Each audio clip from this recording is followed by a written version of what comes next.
So Transformers 1 got top of the stack against I Like Movies, The Good Half, and Unicorn Boy. And that's James's dinner for today. And he's talking about Ezra Pound again. I got amazing,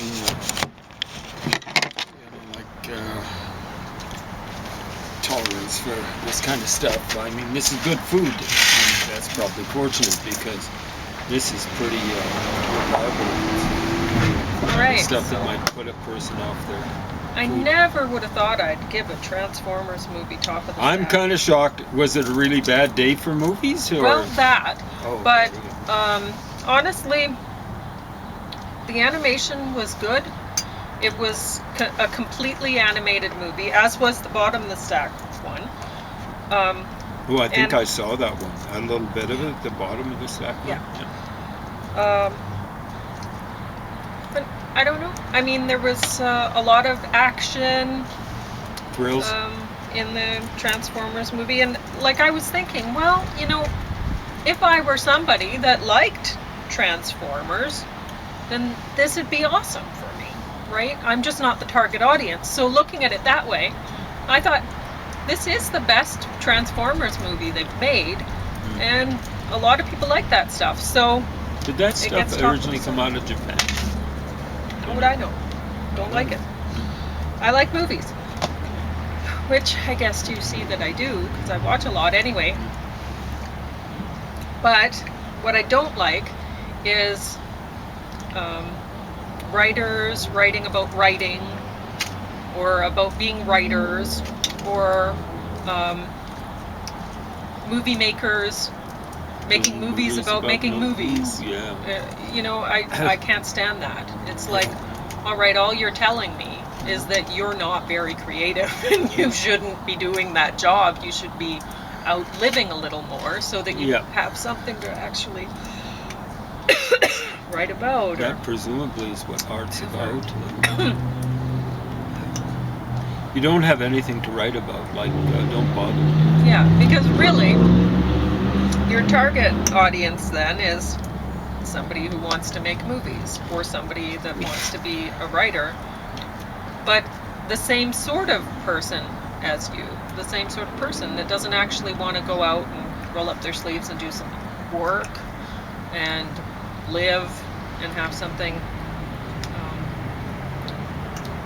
to actually write about.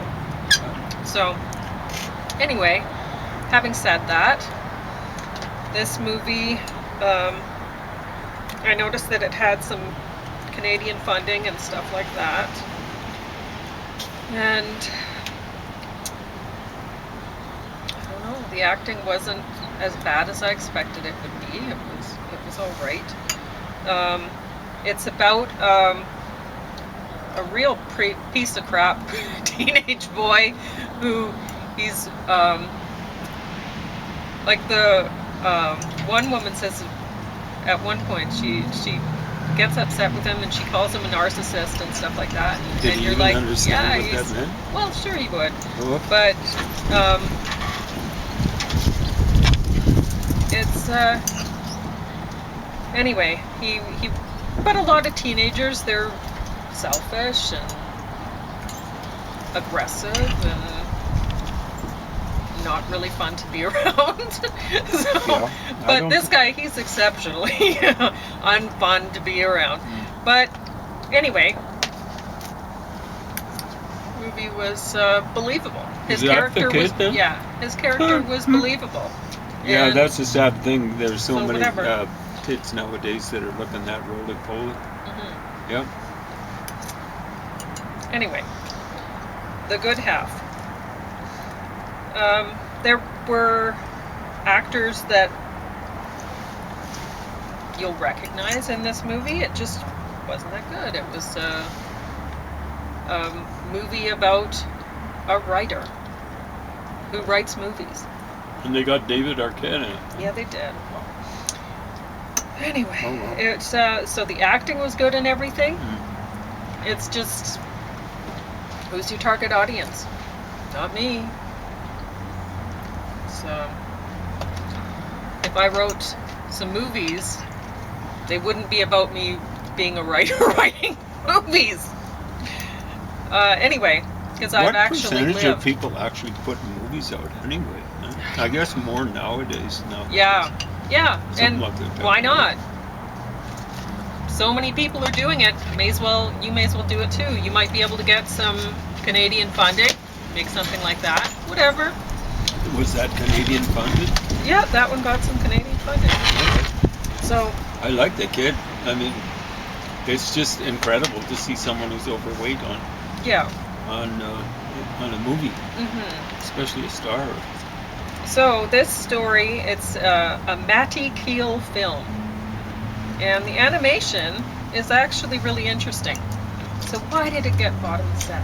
Well, Matty Keel is obviously responsible for the animation and stuff, but he also produced it in part, I think. Did he write No, it? he wrote and directed it. That's Okay. the problem. Well, produced in part. Yeah, he's there Yeah. too. And I think it was his voice doing, but it's mostly about himself. I mean, that's like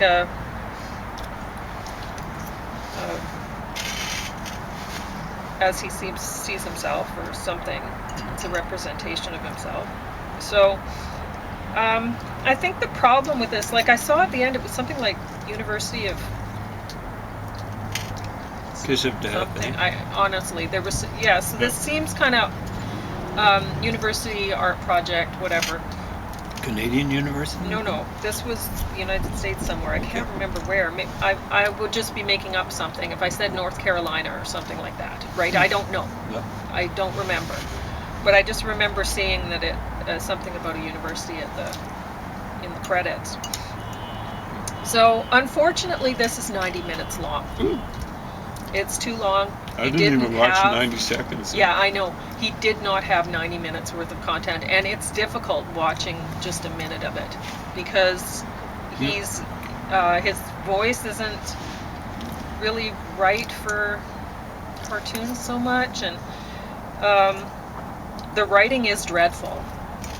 Like, I can just read you a little bit on the box. The story follows Matty, a down-on-their-luck artist who is magically sucked into a unicorn-run alternate dimension. So it's not a down on her or his luck. exactly, right away. You see in the first line, James caught it, and I caught it too. I'm like, down on their luck. And I'm like, okay, well maybe, like I was thinking at first when I looked at this box, he's in pink, he's kind of effeminate looking, it's about unicorn boy. I was thinking, okay, well maybe this is going to be something, maybe this is a transgender sort of story or something like that. And then I was thinking, well, Maddie, a down on their luck artist, and I was thinking, well, that's wrong. And then I thought, okay, well, maybe not. There's that whole personal pronoun thing movement, and which whatever. I just think, I can kind of see. I was thinking about it before, and when a person may refer to themselves as we. And I thought, okay, well, is that true? Very difficult to understand if you're talking in like a group or whatever. It sounds like a king or queen. I'm not sure. Maybe that's what they're going for. Queen Victoria, we are then not. Then I thought, well, I like to think of myself as a whole universe. I have all sorts of, like, every cell of me is alive, and there are all sorts of bacteria and stuff like that are a part of me. So saying we might make sense. And so then I was thinking, okay, well, maybe this is what this person is. Maddie, a down on their luck artist, maybe this is a personal pronoun thing that Maddie has chosen. But no, it's not. Maddie is just that bad at writing. He is not smart. He is very good at animation.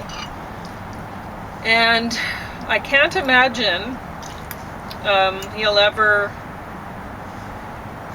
make any money making movies. I mean, he can keep trying to get funding from universities or whatever, maybe, to make these things. But unless he focuses on his animation and doesn't do the other things, maybe he could like I was thinking, how could this work or have worked if maybe if he divided it up into 10-minute installments at the most, and then really focused on each of the 10 minutes and try to make it as interesting as possible or something like that. That might have worked. Because, I mean, really there's a lot of adult-sized people, young adults, who they're children. They seem like maybe 6-year-olds or something like that. They're really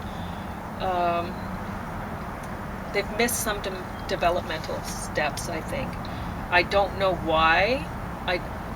I think so that society can turn adults into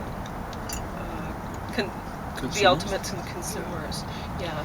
So that, because if you stay young, like a child, then you're like a bottomless pit. You can just keep selling them anything, right? They're just keep buying and buying. So I think that's why. I think it's done by design, but I don't know. I don't know what's happening. It could be just a function of no parents being at home and they're cared for by other people. So then they treat other people like their servants all the time. They don't thank them, and paired by TV and just stay that way. Computer games. Yeah, I don't know. Anyway, but yeah, Unicorn Boy, this is dreadful. It's not about a boy, it's about a man. He's a man. And it's not, he had a girlfriend and stuff like that. So it's not anything like you might expect it is. It's just, the animation is good. It's very interesting animation, but that's all it has going for it. So I started to get antsy there with all the pastel colors, and that's. Oh, really? It's different. It is. It's different. Yeah. So anyway, I guess you're on to Ezra Pound, because Speaking of different. So you have 16 minutes. Have fun. Yeah. Got it messed up, but moral compass. Where were we the other day? Can you guys remind me? Listening and hearing. Excuse me.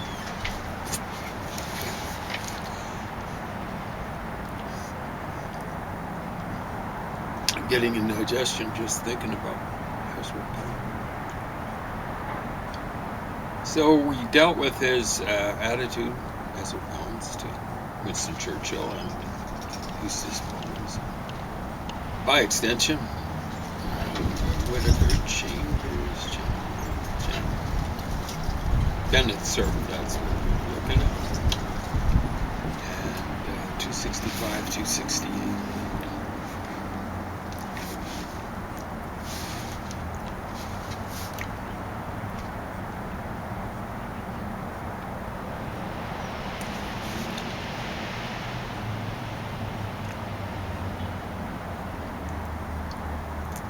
Yeah, so we left off with some of the responses to Bennett Cerf, who's a publisher of some description or another. I don't know if he actually did one.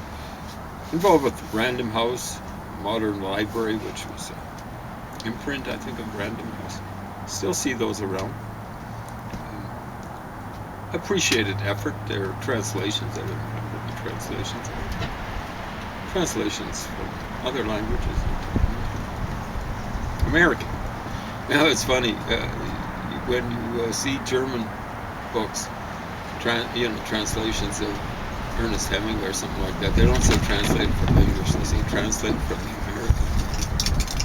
Like it's a different language. I don't even consider it very much of a different dialect. There are differences, but what the hell? So Gordon Young wrote to Bennett Cerf, Ezra Pound is not only a traitor, yeah, this is true, I had put a check mark by traitor, but like all who are stuffed with megalomania, I put a check mark by megalomania. This guy suffered from megalomania. He seemed to think that he was an expert in economics without any apparent investment of time in learning the fundamentals of economics, political science, history, poetry, of course. Okay. I don't think understood poetry much at all. From what I can tell, he's the guy who really spearheaded the popularity of, well, the monolithic monopoly of free verse, at least in the English language, I suspect throughout the world, because of this idiot.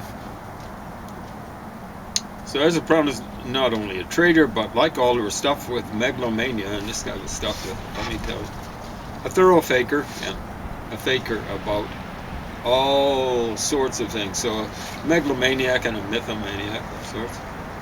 After continuing this vein of invective, it's not invective, it's actually very, very, so this is Mullins editorializing. It's not invective, it's just simple statements of fact. He's a traitor, found with megalomaniac, and a faker, and a thorough faker. For several paragraphs, so he leaves out this. I wish I could. He printed the several paragraphs. I would have found it entertaining.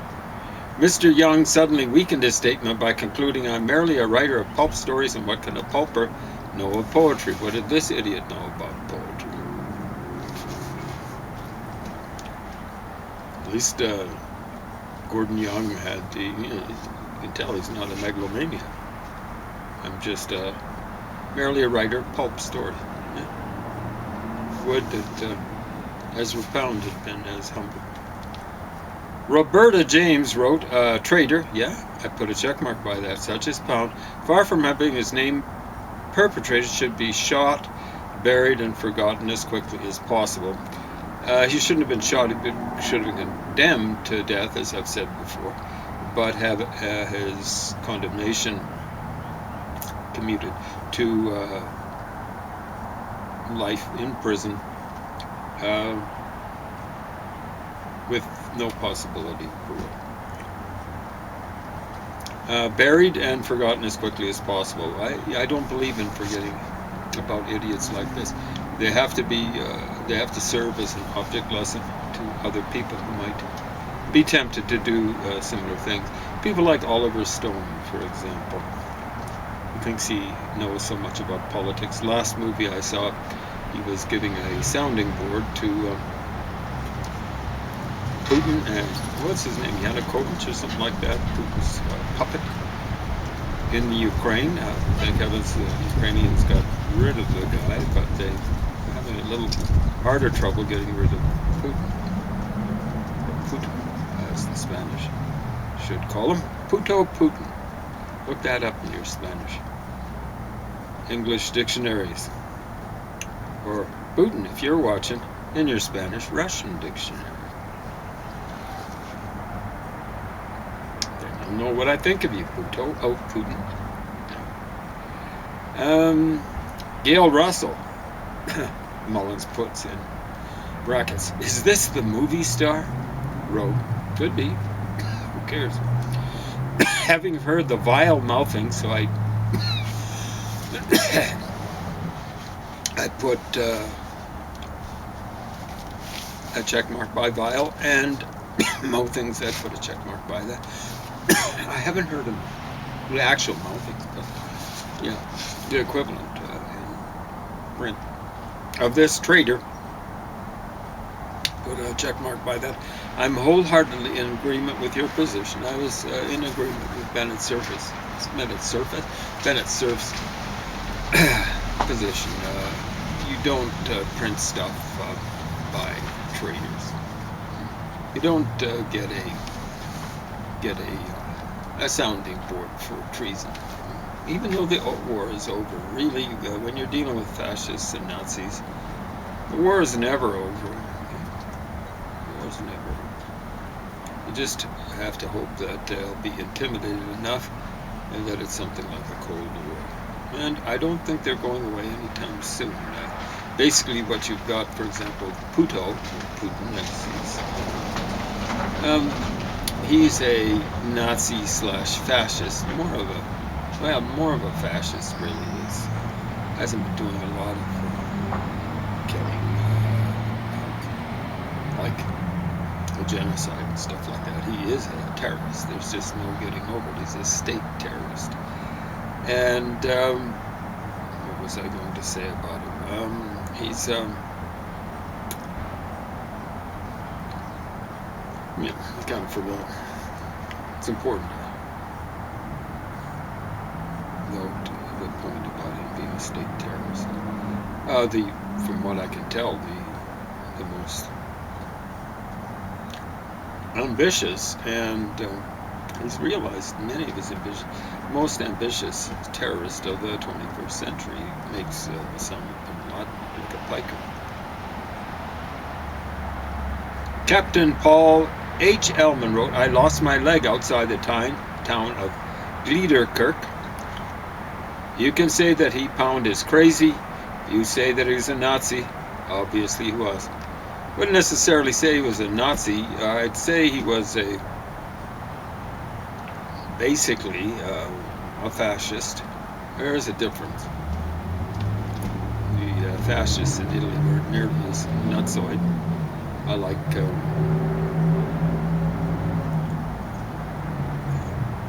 I'd call Mussolini maybe a psychopath more than a sociopath, and Hitler was amazing. I think he was both a psychopath and a sociopath. You say that Pound is crazy.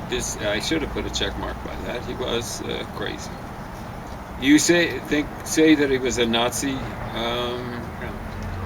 He definitely was a fellow traveler of the Nazis. Obviously, he was. Serves the most impressive testimonial for his book burning. It's not book burning, incident. You know, if you choose not to publish a book, it's not the same thing as going out and extirpating all the copies of the book. You see the difference? This guy just Mullins and Pound too. Just love melodramatic overstatement, melodramatic hyperbole. Those are two words from the Greek, if I'm not mistaken. Book burning escapade. So I put book burning in. I put burning in scare quotes, as they call it, quotation mark. Escapade was a letter that stated, "We heartily agree with you in the exclusion of Ezra Pound's poetry from the anthology of famous English and American poetry." It was signed the senior class of Houston High School. Is it possible that someone played a joke on Mr. Cerf? I don't see what the point is about it being a joke. High school kids are entitled to their opinion. Were they put up to it by their English teacher? I don't know. Maybe a bit. You kids in Houston High School, that showed a little bit of bravery. That's down in the deep south of Texas. Might have been a lot of support for Mussolini and Hitler.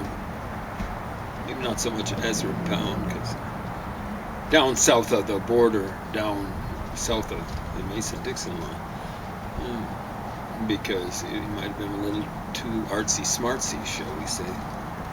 Yeah, I sometimes use rhyming. Maybe I was using it there. Maybe you can figure out what I meant. It's possible that someone played a joke on Mr. Cerf.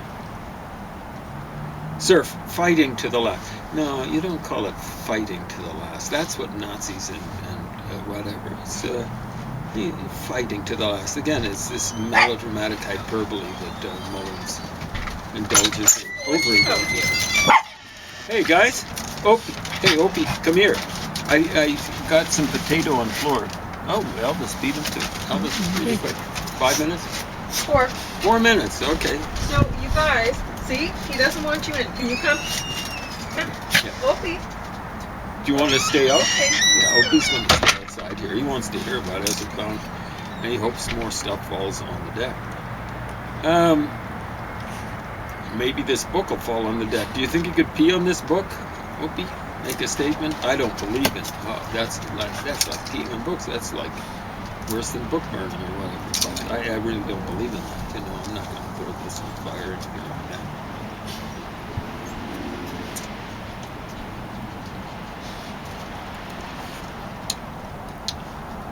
Sir, fighting to the last, said that he would include Pound's poems in future editions of the anthology. Well, that's not really fighting, is it? He's kind of, there was a tie, kind of like in terms of reader response as to whether he should print Pound or not. But, he kind of acquiesced. I think it was a slight minority. But he would prefix this note. Here he is, Pound, the man we consider a contemptible betrayer of his country. And I put check marks by contemptible, and I put a check mark by betrayer. Country, yeah, but it's more like a democratic country. Pound's lawyer, Julian Cornell, immediately wrote Cerf that this was a clearly libelous statement. By clearly, I put a X. No, that's wrong. And libelous, I put an X by that. Bennett Cerf was just speaking the truth. And demanded a retraction.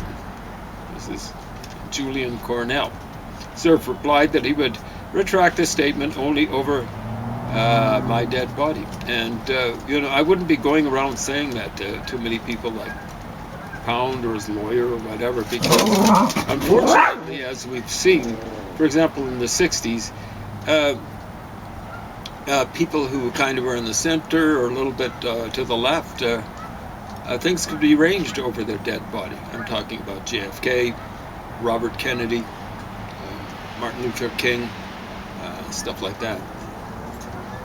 Sirhan Sirhan was a so-called Jordanian. He's really born in Jerusalem. He's Palestinian. He's a Philistine. He didn't like Robert. He's the guy who killed Robert Kennedy, incidentally, assassinated. And who didn't like Robert Kennedy's stated position on the state of Israel in the wake of the, what do they call it, the 6-Day War, 1967. So figured he'd wipe him out. And he did it quite successfully, from what I can tell, with the very active collaboration of the mafia. It was a mafia-controlled hotel that JFK was killed in the wake of his win in the California primary in 1968. It was in June sometime. Mafia-controlled hotel. Mafia controls hotels. It's not just in Las Vegas.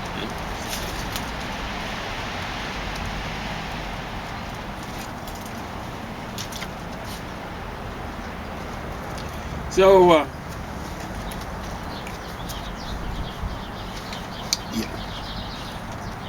that's maybe enough on Bennett Cerf. Bennett Cerf, I'm sure you've gone the way of all flesh, but God bless Bennett Cerf.